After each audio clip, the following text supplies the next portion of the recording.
亲爱的弟兄姐妹平安，今天很高兴来跟大家分享灵修的经文。今天要跟大家分享的经文是在马太福音的第6章19到23节。马太福音第6章19到23节。在这段圣经的里面，我们看到耶稣他用了一个比喻，他用积攒财宝来讲论，告诉一个门徒跟随主的人应该怎么样有一个生活的方式。特别是在面对金钱、面对财宝的时候，我们应当有怎么样的一个不同的看法？在这里，耶稣19节到20节里面，他讲到了两个对比。第一个这个对比呢，是第一个是不要为自己积攒财宝在地上，而20节讲到说，只要积攒财宝在天上。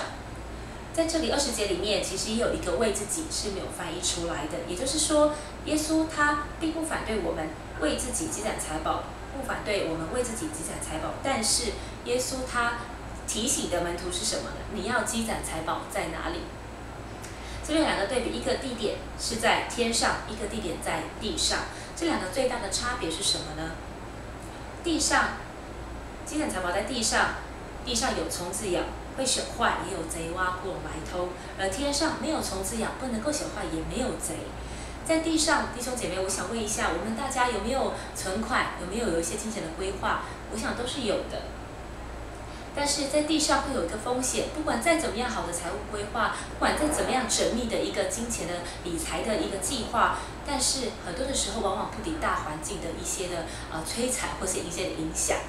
试想这些几年，可能一个大海啸，可能一个股市的泡沫，或者是一个金融的危机。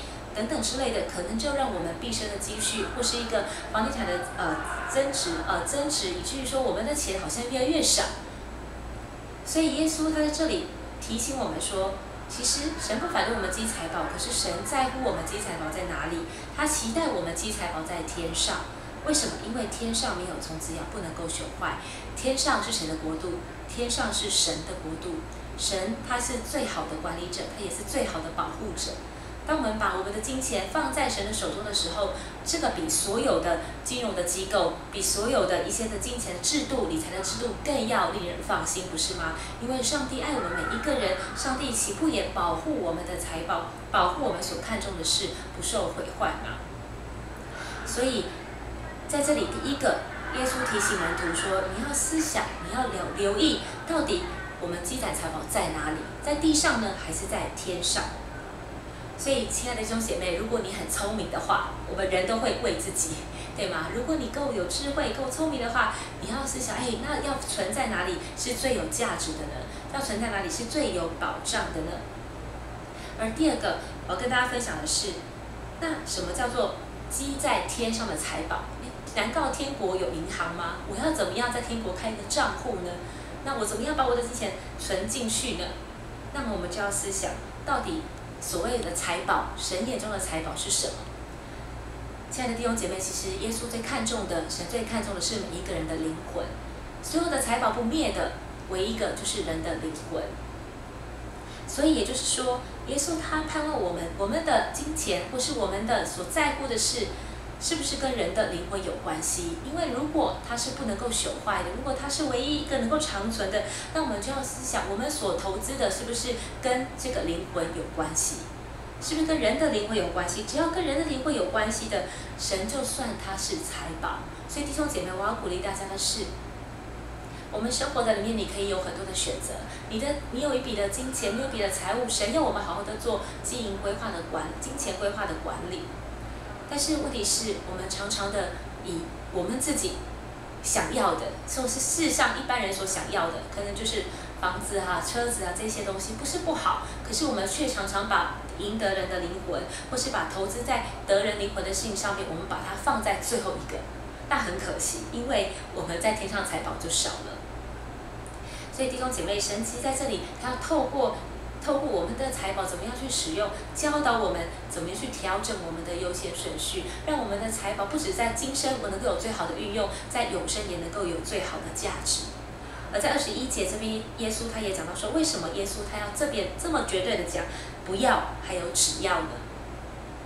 耶稣这边讲，因为你的财宝在哪里，你的心也在哪里。换句话说，如果你的财宝在天上，你的心也在天上；你的财宝在地上，你的心也在地上。弟兄姐妹，耶稣何等的爱我们，他希望我们的心常常放在天国属灵的事上，因为唯有国度的事是真正关乎永生的事。所以耶稣他希望我们不要分心了，他希望跟随主的人不要弄错了。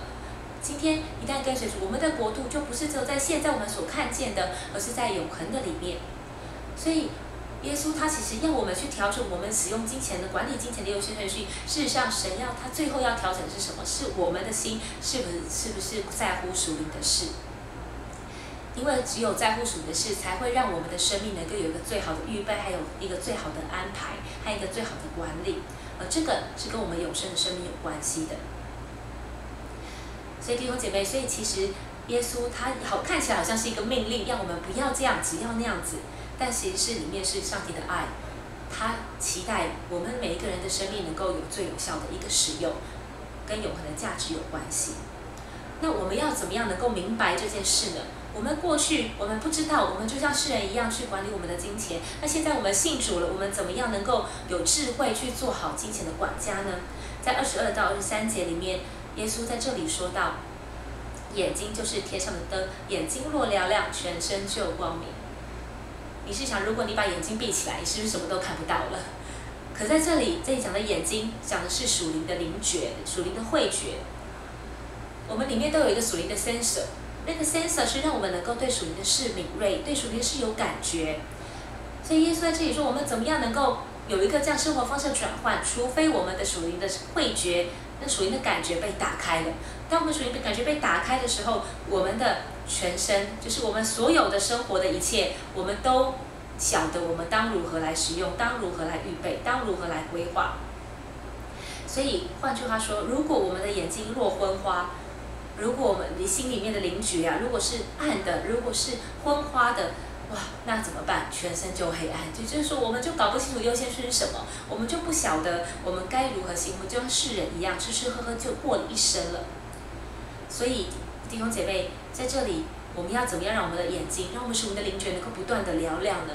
其实就是不断的建造我们自己属灵的生命，就是透过灵修，透过祷告，每一天我们打开心门，邀请耶稣进来，让神的话来改变我们的思想，改变我们的价值观，改变我们的理念，让我们能够接受，以至于说我们能够做出最好的一个选择。所以在这里弟兄姐妹，其实真正的关键是在于你的灵觉到底是不是亮的。每一天早晨，你需要问自己一个问题：我的灵觉苏醒了吗？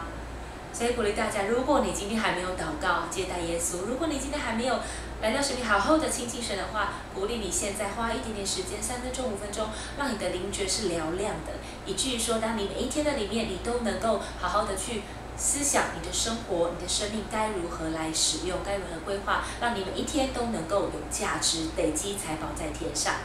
所以祝福大家，让我们每一个人都成为在天上的有钱人，在天上的财主。所以祝福大家有美好的一天，谢谢。